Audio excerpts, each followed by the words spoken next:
Muita gente vê a mediunidade como um dom misterioso, né? Uma coisa que a pessoa simplesmente tem. Mas e se a verdadeira chave não for o dom em si, e sim a bússola moral de quem o possui? Hoje, a gente vai mergulhar em como o caráter e a intenção podem ser muito mais decisivos do que qualquer habilidade paranormal. Então fica aquela pergunta no ar. A mediunidade é um poder que a gente não controla? Algo que simplesmente acontece sem mais nem menos? Essa ideia é bem comum, mas será que ela se sustenta quando a gente olha mais de perto? Vamos descobrir. Bom, vamos direto ao ponto. A fonte aqui explica que a faculdade mediúnica, ou seja, a capacidade em si, ela está ligada ao nosso corpo, ao nosso organismo. É como ter cordas vocais para falar ou olhos para enxergar. É uma ferramenta, uma aptidão física, e como qualquer ferramenta, ela não é boa nem má, ela é neutra. E é aqui que o jogo vira.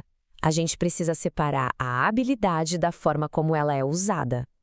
É nesse ponto que tudo começa a fazer mais sentido.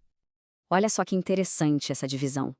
De um lado, a gente tem a faculdade, a habilidade pura, orgânica, neutra. Do outro, a comunicação, que é o resultado. E esse resultado, esse não tem nada de neutro. Ele é totalmente moldado pelo caráter, pelo estado moral do médium. A faculdade é o potencial. A comunicação é o que se faz com esse potencial. Essa analogia do rádio é perfeita. Pensa que o médium é o aparelho. A capacidade de captar as ondas, o hardware, está ali. Mas é a moralidade que gira o botão para sintonizar a estação. É ela que vai decidir qual frequência a gente vai ouvir.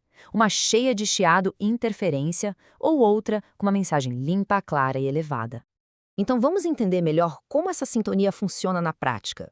O que exatamente mexe nesse dial moral de cada um?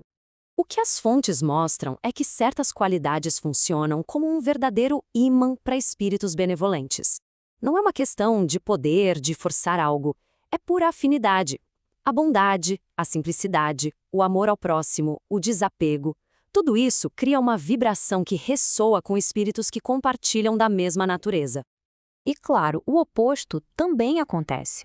O orgulho, o egoísmo, a inveja, essas paixões mais ligadas à matéria, jogam a sintonia lá para baixo. E o que acontece? Isso acaba abrindo as portas para espíritos que se identificam com essas mesmas imperfeições. E aí, muitas vezes, eles podem ser enganadores ou até perturbados. E de todos esses defeitos, o orgulho é apontado como o mais perigoso. É a principal brecha, a vulnerabilidade que os espíritos inferiores exploram com uma habilidade impressionante. Um médium pode até ter uma faculdade incrível, mas se o orgulho tomar conta, ele se torna um alvo fácil e pode acabar sendo presa de influências bem complicadas.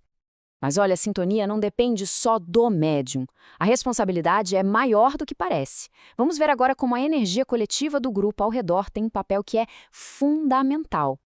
Essa ideia é fascinante. Imagina que todo grupo de pessoas atrai uma espécie de plateia oculta, uma assembleia de espíritos que se aproxima, não por acaso, mas por afinidade com as intenções e com a vibe geral que domina aquele ambiente.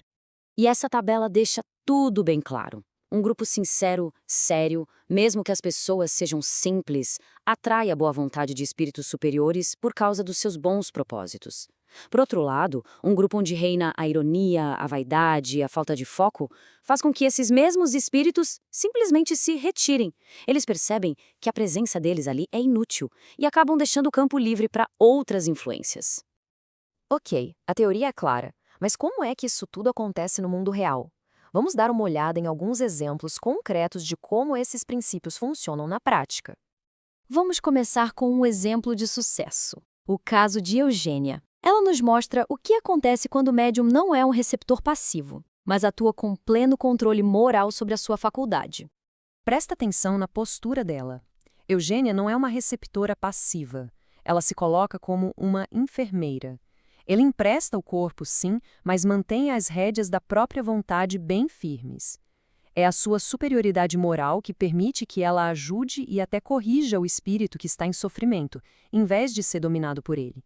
Ela age com autoridade moral e, ao mesmo tempo, com compaixão. Agora, um caso diferente, mas igualmente poderoso, o de Celina. Ele mostra como a força moral interna funciona mesmo num estado de aparente passividade.